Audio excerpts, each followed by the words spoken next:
எத்தனையோ பேர் மறித்து போனாலும் என்னை இதுவரை விலகாத வேகமாய் நின்று வருகிறவரே, உமக்கு நாங்கள் நன்றிகளை செலுத்துகிறோம்.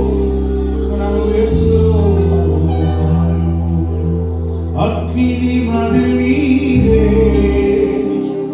என் ஆறுதல் மலை நீரே. அக்கினி மதில் நீரே, என் ஆறுதல் மலை நீரே. இக்கட்டில் துணை நீரே, என் இருளில் வெளிச்சம் நீரே. இக்கட்டில் துணை நீரே,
சொல்ல முடியும். அற்பமான என் ஆரம்பம் தான், ஒன்றுக்கும் உதவாத நன்மைதான். ஆனாலும் என் ஆரம்பத்தை அவர் அசட்டை செய்வதே இல்லை. எத்தனை பேர் விசுவாசத்தோடு சொல்ல முடியும்? என் ஆரம்பத்தை இந்த உலகம் அசட்டை செய்யலாம், என் ஆரம்பத்தை உறவுகள் அசட்டை செய்யலாம், என் ஆண்டவர் ஒரு நாளும் அசட்டை செய்யவே மாட்டார். அற்பமான என் ஆரம்பத்தை சம்பூர்ணமாய் மாற்றுகிறவர், சம்பூர்ணமாய் மாற்றுகிறவர் என் முன்னே கடந்து சென்றார், என் முன்னே கடந்து சென்றார். ஓ ஹல்லேலூயா, எல் ஷடாய் தெய்வமே, சர்வ வல்லமை உள்ளவரே, யெகோவா தெய்வமே, என்னை பெருமை செய்பவரே. வாயிலை திறந்து சொல்லுங்களேன். அவர் நம் வாயின் வார்த்தைகளை அப்படியாக அங்கீகரிக்கிறார் என்று வாசிக்கிறோம். நீங்கள் என்ன வார்த்தைகளில் சொல்லுகிறீர்களோ, நான் நல்லா இருப்பேன்னு சொன்னால் நிச்சயமாகவே நல்லா இருப்பீங்க. கர்த்தர் உங்களோடு கூட இருக்கிறார். இந்த வரியை சொல்லுங்களேன். என்னை பெருக செய்கிறவர், என்னை பெருக செய்கிற இயேசுவோடு இருக்கிறார். ஓ ஹல்லேலூயா. அற்பமான ஆரம்பத்தை சம்பூரணமாய் மாற்றினீர். நான் கண்ணீரோடு விதைத்ததெல்லாம் கம்பீரமாய் அறுக்கச் செய்தீர். ஒரே ஒரு வார்த்தை மாத்திரம் உங்களிடத்தில் சொல்ல ஆசைப்படுகிறேன். விதைக்கிறது ஒரு நாளும் அது வீணாய் போகவே போகாது. வேதவசனம் சொல்கிறது, கண்ணீரோடு விதைக்கிறவர்கள் கம்பீரத்தோடு அறுப்பாங்க, கம்பீரத்தோடு அறுப்பாங்க. விதைக்கிற விதை நல்ல நிலத்திலே விதைக்கப்படுமே, ஆனால் நம் விதைக்கு நிச்சயமாக பதில் வரும். விதைக்கிற ஒருவன் புறப்பட்டான், அவன் நல்ல நிலத்திலே சில விதைகளையும், கற்பாறைகளிலே சில விதைகளையும், முட்கள் நிறைந்த பகுதிகளிலே சில விதைகளையும் விதைத்தான். அவன் நல்ல நிலத்திலே விதைக்கப்பட்ட விதை 60-100 அவனுக்கு பலனை தந்தது. உண்மை என்று சொன்னால், நீங்கள் இருக்கிற இடம் நல்ல இடம், நீங்கள் விதைக்கிற இடம் நல்ல இடம். நான் நல்ல விதைகளை விதைக்கிறேன். நான் கம்பீரத்தோடு, மகிழ்ச்சியோடு, பூரண சமாதானத்தோடு எத்தனை பேர் சொல்றீங்க? நான் கண்ணீரோடு விதைத்ததெல்லாம் கம்பீரமாய் அறுக்கச் செய்தீர். நான் கண்ணீரோடு விதைத்ததெல்லாம் கம்பீரமாய் அறுக்கச் செய்தீர். இந்த குறையெல்லாம் நிறைவாக்கி, வறட்சியை செழிப்பாக்கி, வாழ்நாளெல்லாம் போஷித்தீர். எத்தனை பேர் இந்த வரியை சொல்ல முடியும்? என் குறைவு நிறைவாகும் என்று சொன்னால் அது அவராலே மாத்திரம் முடியும். என் சொந்த சுயத்தினாலோ, என் சொந்த பலத்தினாலோ அல்ல. என் குறைவு அவராலே நிறைவாகும். அவர் இருக்கிற இடத்திலே குறைவு இல்லை. குறைவுகளை நிறைவாக்குகிற தெய்வம் சபையை அசைவாடி கொண்டிருக்கிறார். வரலாம் குறைவோடு வந்திருக்கிறீர்களோ, உங்களை நிறைவாக்குகிற தெய்வம் உங்களோடு இருக்கிறார். நிறைவாக்குகிறது கூட கையை உயர்த்தி சொல்லுகிறேன். எல் ஷடாய்